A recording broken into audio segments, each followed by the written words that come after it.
Gold trusted gold buyers. మీరు తాకట్టు పెట్టిన బంగారాన్ని విడిపించి ఈ రోజు ఉన్న మార్కెట్ ధరకు కొనబడను. తోటా ప్రసాద్ గారిని ఇంటర్వ్యూ చేస్తూ మెహర్ రమేష్ గారి ప్రస్తావన లేకుండా ఆ ఇంటర్వ్యూ పూర్తి చేయలేము. ఆయన దగ్గరికి వెళ్ళే ముందు ఆరెంజ్ సినిమా గురించి ఒక 2 ప్రశ్నలు సార్. ఓకే. ఆరెంజ్ సినిమాకి మీరు బొమ్మరేలు భాస్కర్ గారితో కలిసి వర్క్ చేశారు, నైట్ షిఫ్ట్స్ అన్ని. అవును. సో ఆ మూవీ అప్పుడు అంత ఫలితం ఇవ్వలేదు, కానీ ఆ ఇంపాక్ట్ ఇప్పటికీ అలాగే ఉంది. అవును. అయితే ఆ సినిమా వర్కింగ్ చేసేటప్పుడు మీరు కొంచెం ఇచ్చే సలహా కానీ, ఇది మరీ హార్డ్ హిట్టింగ్గా ఉంది ఆడియన్స్కి, మరీ పచ్చి నిజం చెప్పేస్తున్నావు, కాస్త చూసుకో, ఇలాంటి అలర్ట్ ఏమన్నా ఇచ్చారా? నేను ఇదివరకు ఒక ఇంటర్వ్యూలో చెప్పినట్టే ఆరెంజ్ పరుగు తర్వాత బొమ్మరేలు భాస్కర్ గారు చేద్దాం అనుకున్నారు. ఒక 20-25 మంది రైటర్స్తో కూర్చున్నాడంట ఆయన. నాకు ఆ విషయం తెలియదు. ఒకరోజు రామ్ చరణ్ గారు ఇంటికి పిలిపించి, ఇప్పటికి 25 మంది రైటర్లు వెళ్ళిపోయారు ప్రసాద్ గారు, మీరు ఆయనతో ట్రావెల్ అవ్వండి, కనెక్ట్ అయితే కంటిన్యూ చేయండి, లేకపోతే మాత్రం మీరు ఫీల్ అవ్వద్దని ముందే చెప్పాడు ఆయన. ఓకే. సరే ఓకే అండి అన్నాను. నేను భాస్కర్ గారిని కలిసిన తర్వాత ఆయన నాకు కనెక్ట్ అయ్యాడని నేను చెప్పిన పాయింట్స్తో అలా ట్రావెల్ అయ్యాను. ఒక 1.5 years ఆగాను. అంటే నేను 2008-9లోనే ఇంత ట్రావెల్ అయితే దాదాపు 1.5 year జరిగింది. 1.5 yearలో ఏంటి అంటే ఆయనకు ఒక సాటిస్ఫాక్షన్ ఉండదు. ప్రతిరోజు ఆయనకి పరగొడుకుందే ఉంటుంది. రాత్రి 2 గంటలకు 3 గంటలకి కడవలే కాపాడెత్తరే అంత అలా గోడకేసి కుట్టుకుంటూ ఉంటాడు ఆయన, భగవంతుడా కాపాడు అని. సీన్ ఏంటి మనం చెప్పాలని తాపత్రయపడుతూ ఉంటాడు ఆయన. విన్నాను సార్, షూట్కి వెళ్ళే ముందు దాకా కూడా సీను ఫైనల్. అంటే మార్నింగ్ 6 గంటలకి షూటింగు. నేను నా హెల్త్ పాడయ్యాక డయాలసిస్ చేయించుకుని ఈ డిస్కషన్ కోసం అర్ధరాత్రి పెట్టుకునేవాడిని. ఒక 8 గంటలు నేను డయాలసిస్ వెళ్తే 4 hours ప్రాసెస్, 12 o'clock వెళ్ళి 12 నుంచి ఎర్లీ మార్నింగ్ వరకు వర్క్ చేసి అప్పుడు ఇంటికి వెళ్ళేవాడిని. నేను ఈయన కోసం ఈ డిస్కషన్ కోసం వెళ్ళేవాడిని. వెళ్తే అప్పుడు శివకుమార్ అని ఒక తమిళ రైటర్ ఉండేవాడు. ఆయన ఏమన్నామంటే, భాస్కర్ ఇది మన కథ కాదు. ఓకే. అంటే ఇప్పుడు ఏంటి మన కథ అనే డిస్కషన్ 3 గంటలకి 4 గంటలకి స్టార్ట్ అయ్యేది. తెల్లవారుజాము 6 గంటలకు ఒక సీన్ చేయాల్సి వస్తే ఇప్పుడు 3 గంటలు 4 గంటలు ఇలా మాట్లాడుతాయంటే నేను షాక్ అయ్యాను. 1-2 సార్లు ఆయనతో నేను చాలా తీవ్రంగా విభేదించిన సందర్భాలు ఉన్నాయి. అంటే ఏంటి అంటే, మీరు సినిమా చూశారు, చాలా కొత్త కాన్ఫ్లిక్ట్, బట్ ఏంటి అంటే ఒక ప్రేమ కథకు ఒక రౌండప్ ఉండాలి. ఇది 1 side అయిపోయింది. ఎంతసేపు రాము జానుని మెప్పించడం అయిపోయింది తప్పితే జాను రామ్ కోసం చేసింది ఏదీ లేదు. ఇది ఉండాలని నా ఆర్గ్యుమెంట్. బాంబే షెడ్యూల్ అప్పుడు కూడా రామ్ చరణ్ గారు నన్ను పక్కా పిలిచి, ప్రసాద్ గారు ఏంటిది ఎంతసేపు 1 side అయినా సాక్రిఫైసింగ్, ఆ అమ్మాయి ఏమీ మారడం ఏమి ఉండదా అంటే నేను ఏవో చెప్పేవాడిని. రూమీ పోయిట్రీలు, మపాసా కథలు, ఈ ఇన్సిడెంట్ చెప్పేవాడిని. చరణ్ గారికి డౌట్ వచ్చింది ఈ క్లైమాక్స్ మీద ఆయనకు ఉంది. అంటే హీరో ఎంతసేపు 1 side ఆ అమ్మాయి కోసం గ్రాఫిటీ మానేస్తాడు, ఫ్రెండ్స్తో మాట్లాడడం మానేస్తాడు, ఫోన్లు మాట్లాడడం మానేస్తాడు, ఇన్ని చేస్తున్నాడు కదా. ఆ అమ్మాయి గురించి 1% కూడా మెట్టు దిగదా, ఆ అమ్మాయి ఏమీ చేయదా. అందువల్ల ఏంటి, ఆ అమ్మాయి వైపు నుంచి కూడా ఏదైనా ఉంటే ఆడియన్స్కి ఒక సాటిస్ఫాక్షన్ ఉండేది. అది లేకుండా పోయింది స్క్రిప్ట్లో. అది రామ్ చరణ్ గారు అంత డిస్కస్ చేసేవాళ్ళు, ఇదేదో చేయగలమా అంటే. నేను రూమీ పోయిటరీ చెబుతూ మపాసా కథలు కొన్ని ఉంటాయి, ఒక వైఫ్ అండ్ హస్బెండ్ ఒకరి కోసం ఒకరు సాక్రిఫైస్ చేయడం, ఇలా ఏదైనా చేద్దామని. ఇది నేను భాస్కర్ గారు చెప్తుండేవాడిని. తర్వాత ఏమైంది అంటే, నేను ఆస్ట్రేలియా అవుట్డోర్ షూటింగ్కి నేను వెళ్ళలేకపోయాను, ఆయన వేరే వాళ్ళతో వెళ్ళాడు. అందువల్ల ఏంటంటే ఒక 1.5 year మేము డిస్కస్ చేసిన పాయింట్స్ కావచ్చు, ఇప్పుడు నేను రైట్ చేసిన పాయింట్స్ కావచ్చు, ఆయన దాని మీద వర్క్ చేయడానికి ఆయన కుదరలేదేమో నేను అనుకుంటూ ఉంటాను. అందువల్ల ఆ సినిమా అప్పుడు అనుకున్నంత ఫలితం సాధించిపోయి ఉండొచ్చు, కానీ ఇప్పుడు మాత్రం అది కల్ట్ క్లాసిక్ అయింది. ఫేస్ పాయింట్ అయితే ఏదుందో, ప్రేమ కొన్ని రోజులే బాగుంటుంది, అదైతే ఈ జనరేషన్ ఆడియన్స్కి బాగా కనెక్ట్ అవుతుంది. అవునండి సార్. ఇంకా అదే ఆరెంజ్ సినిమా విషయానికి వస్తే క్లైమాక్స్ వస్తే మీరు అన్నట్టు క్లైమాక్స్లో హీరో క్యారెక్టరైజేషన్, అంటే ఇప్పుడు దాకా హీరో సినిమా అంతా ఒక క్యారెక్టరైజేషన్ వెళ్తే క్లైమాక్స్లో సడన్గా మారిపోతాడు. అలా మారకుండా హీరో తన స్టాండ్ మీద తను నిలబడి ఉన్నా కానీ సినిమా ఫలితం మరోలా ఉండేది అంటారా? అంటే నేనేది ఏంటంటానంటే, ప్రేమ అంటే 1 side కాదు, ఇద్దరు వైపు నుంచి ఉండాలి. ఇప్పుడు అది లవర్స్ కావచ్చు, ఇద్దరు ఫ్రెండ్స్ కావచ్చు, లేక భార్యాభర్తలు కావచ్చు, 2 వైపుల నుంచి ఉండాలి, ఒకవైపు నుంచే చేయలేరు. సో అది ఉంటేనే పరిపూర్ణమైన ప్రేమ. సో అంతే తప్పితే 1 side నుంచి ఏమీ జరగదు. అది సార్. అదే ఆరెంజ్ సంబంధించి మరో క్వశ్చన్ సార్. సినిమా రిలీజ్ అయింది, ఫ్లాప్ అయింది, ఫైనాన్షియల్గా నాగబాబు గారు చాలా స్ట్రగుల్ అవుతున్నారు. అలాంటి సిచ్యువేషన్లో ఎక్కడో బయట వేరే హాస్పిటల్లో మీ ఆపరేషన్ సక్సెస్ అయిందంటే, ఆయన వేరే సీరియల్ సెట్లో ఆయన లేచి డ్యాన్స్ చేశారంటే, అంత డిప్రెషన్లో ఉండి. మీ ఆపరేషన్ సక్సెస్ అయితే అంత డిప్రెషన్లో ఉండి ఆయన డ్యాన్స్ చేయడం ఏంటి, ఆ బాండింగ్ ఏంటి మీ ఇద్దరి మీద? అంటే నాకు నాగబాబు గారితో ఇదివరకు ఏదో 1-2 సార్లు నేను జర్నలిస్ట్గా పరిచయం ఉండింది, బట్ అంత ఎక్కువ కాదు, పరిచయం ఉంది, తెలుసు అని తప్పితే కాదు. ఆరెంజ్ సినిమాతో ఏంటంటే రోజు ఆయన ఆఫీస్లోనే కూర్చునేవాళ్ళం, మాట్లాడుతూ ఉండేవాళ్ళం. అన్నిటికీ మించి ఆయన చాలా సెన్సిటివ్ పర్సన్. ఆయన చాలా బుక్స్ చదువుతారు. అందువల్ల బుక్స్ గురించి కొంచెం మాట్లాడుకునే అవకాశాలు అవన్నీ ఉండేవి. దాంతోపాటు ఆయన చాలా సెన్సిటివ్ పర్సన్. మనుషులను విపరీతంగా ప్రేమిస్తాడు. వాళ్ళ కోసం ఏమైనా చేయాలనుకుంటాడు. అందువల్ల నా హెల్త్ అప్సెట్ అయింది అనుకున్నప్పుడు ఆయన చాలా బాగా డిస్టర్బ్ అయ్యాడు. ఆయన తర్వాత ఆరెంజ్ సినిమా డిజాస్టర్తో ఆయన కొంచెం చాలా ఇబ్బందులు పడ్డాడు. ఆయన అవన్నీ దాటుకుంటూ వచ్చాడు.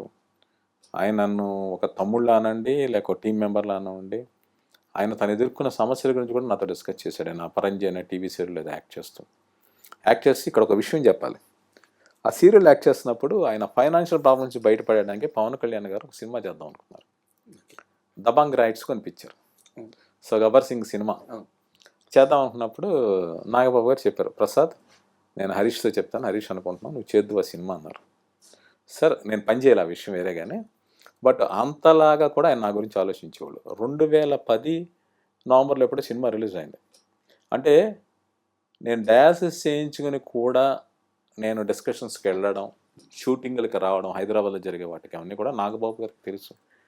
నాకు 2011 జూన్లో ఆపరేషన్ జరిగింది. అప్పుడు ఆయన శిఖరం అని ఒక టీవీ సీరియల్ ఎక్కడో అవుట్డోర్లో జరుగుతుంది, హిల్ స్టేషన్లో. ఆయన ఫోన్ చేసి కనుక్కొని ప్రసాద్ ఆపరేషన్ సక్సెస్ అంటే డ్యాన్స్ చేశారట. అక్కడ వాళ్ళు నాకు చెప్పారు, నాగబాబు గారు ఆనందం పట్టణమైపోయాము, అసలు ఆయన ఎంత హ్యాపీ ఫీల్ అయ్యారు అని తెలిసి. అది ఆయనకు ఒక మనుషుల మీద ఉండే ప్రేమ. ఒక మనిషి ఒక కష్టం నుంచి బయటపడ్డా అంటే ఆయన ఫీల్ అయిన ఆనందం, అది నా క్యారెక్టర్ ద్వారా గొప్పదనం తప్పితే ఇంకోటి ఏమీ కాదు. సార్ మళ్ళీ కన్నప్ప విషయానికి వద్దాం సార్. మీరు ప్రభాస్ గారితో ఆల్రెడీ బిర్లా సినిమాలో పనిచేశారు. ఇప్పుడు ఇది సెకండ్ మూవీ. గతంలో వాళ్ళ ఫాదర్ చనిపోయిన సమయంలో కూడా మీకోసం ఆలోచించి మీకోసం ఒక మనిషిని పంపించి ఫైనాన్షియల్ హెల్ప్ చేశారని చెప్పున్నారు.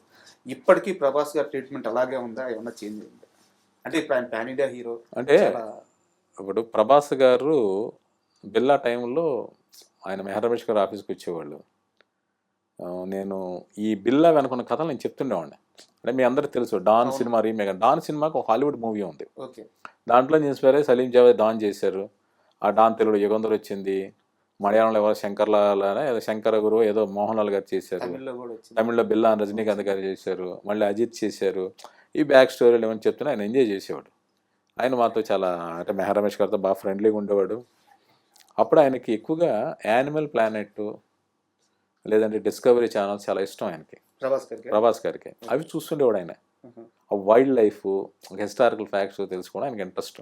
సో వాటి గురించి మాట్లాడుతుండేవాడు. అలాగే ఆయన ట్రీట్మెంట్ గురించి ఇక ఎవరి హాస్పిటాలిటీ గురించి చెప్పుకోవాల్సిన అవసరం లేదు.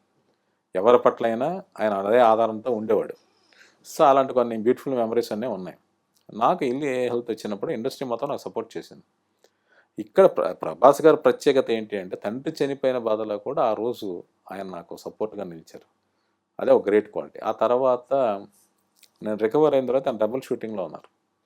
ఎక్కడ చేస్తుంటే నేను వెళ్ళి కలిశాను. మీరు ఎందుకు వచ్చారు ఒంట్లో బాగున్నప్పుడు? అది లేదు సార్, నేను రికవర్ అయిన తర్వాత నాకు ఎవరైతే సపోర్ట్ వాళ్ళందరినీ కలుద్దాం అనుకుంటున్నాను, నేను కొంతమందిని కలిశాను చెప్పాను. ఆ తర్వాత ఒక 2013-14 వరకు కూడా ఆయన పర్సనల్ ఫోన్ నెంబర్ నా దగ్గర ఉండేది. ఆయన ఫారిన్ షూటింగ్కి వెళ్ళినా నేను ఫోన్ చేసి ఆయన అతను మాట్లాడేవాళ్ళు, మెసేజ్ రిప్లై ఇచ్చేవాళ్ళు. బట్ ఆ తర్వాత మాత్రం చాలా గ్యాప్ వచ్చింది. అంటే ఆయన బాహుబలి లాంటి బిగ్గెస్ట్ ప్రాజెక్టులు ఇన్వాల్వ్ అయిపోయారు. తర్వాత పాన్ ఇండియా స్టార్ అయిపోయారు. నేను ఆయన కలిసే ప్రయత్నం జరగల. బట్ నేను యూవీ క్రియేషన్స్లో కృష్ణరాజు గారు గోపికృష్ణ మూవీస్ మీద సినిమా చేద్దాం అంటున్నారు. సునీల్ గారు హీరో. నేను ఒక కథ చెప్పా, ఒక రొమాంటిక్ కామెడీ, ఒక హాలీవుడ్ సినిమా నుంచి ఇన్స్పైర్ అయ్యి. కృష్ణరాజు గారు విపరీతంగా నచ్చింది, విపరీతంగా నవ్వి ఎంజాయ్ చేశారు. సో ఆ సినిమా డిస్కషన్స్ అవి జరుగుతుండేవి. సో ఆ టైంలో నేను రెగ్యులర్గా వాళ్ళ ఆఫీస్కి వెళ్తుండేవాడిని. ఆ తర్వాత ఈవీ క్రియేషన్లో నేను ఎక్స్ప్రెస్ రాజా అని ఒక సినిమా చేశాను మేలపాక్ గాంధీ గారితో. ప్రభాస్ గారి బ్రదర్స్ ఉంటారు, ప్రమోద్ వాళ్ళందరితో నేను అప్పుడు పరిచయం. అంటే బిల్లా నుంచి వాళ్ళకున్న పరిచయం, అప్పుడు మళ్ళీ కలిశాను. అలాగే రామ్ చరణ్ గారితో సినిమా చేద్దాం అనుకున్నారు ఈవీ క్రియేషన్స్ 2016లో. మేర్లపాక్ గాంధీ గారు డైరెక్టర్. ఆ టైంలో స్క్రిప్ట్ వర్క్ చేశాను, వాళ్ళు అడ్వాన్స్లో అవి ఇచ్చారు. బట్ ఆ స్క్రిప్ట్ మెటీరియల్స్ కాల.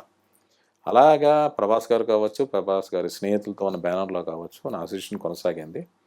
ఈ మధ్య ఒక 5 ఏళ్ల నుంచి నేను ఆయన కలవాల. నేనేంటి అంటే ఏదైనా పని ఉన్నప్పుడు, అంటే నా పనిని కాదు, వర్క్ పరంగా నేను కలవాలని ప్రయత్నిస్తాను తప్పితే లేకపోతే ఊరికే కలవడానికి నాకు ఇష్టం ఉండదు. సో అనుకోకుండా మళ్ళీ కన్నప్ప సినిమా షూటింగ్లో కలిశాను. ఎలా సార్ ఫస్ట్ మీటింగ్ అయినా ఎలా రిసీవ్ చేస్తారు? లాస్ట్ ఇయర్ ఏప్రిల్లో నేను కలిసి, అప్పటికెప్పుడు నేను మారిపోయాను. విషయం అలా ఆశ్చర్యంగా చూస్తున్నారు. అప్పుడు ఆయన రీకలెక్ట్ చేసి ఇప్పుడు ఎలా ఉన్నారు, ఏంటి హెల్త్ ఎలా ఉందని అడిగారు. ఆ రోజు విష్ణు గారికి ప్రభాస్ గారికి మధ్య రామోజీ ఫిల్మ్ సిటీలో వర్క్ జరిగింది.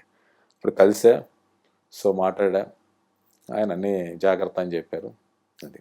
And for more videos, Please subscribe to iDream. Please subscribe to iDream. Please subscribe iDream. And please subscribe to iDream. For more videos, subscribe to iDream. please like, share and subscribe to the channel. Congratulations, iDream. Subscribe to iDream. Subscribe to iDream. So subscribe to iDream Media. iDream team andarki huge congratulations. Please subscribe iDream Media. Please subscribe to iDream. Subscribe iDream. Please subscribe to iDream. iDream అంటే నా కళల ఛానల్ను subscribe చేసుకున్న నోరు తిరుగుతలేదు, మీరైతే గంట గుర్తు కొట్టండి. For more such videos, please subscribe to iDream. Subscribe to iDream. Please subscribe to iDream. Please subscribe iDream Media. Please do subscribe to iDream. Please subscribe to iDream Media. For best entertainment and information, please subscribe iDream. And don't forget to subscribe to iDream.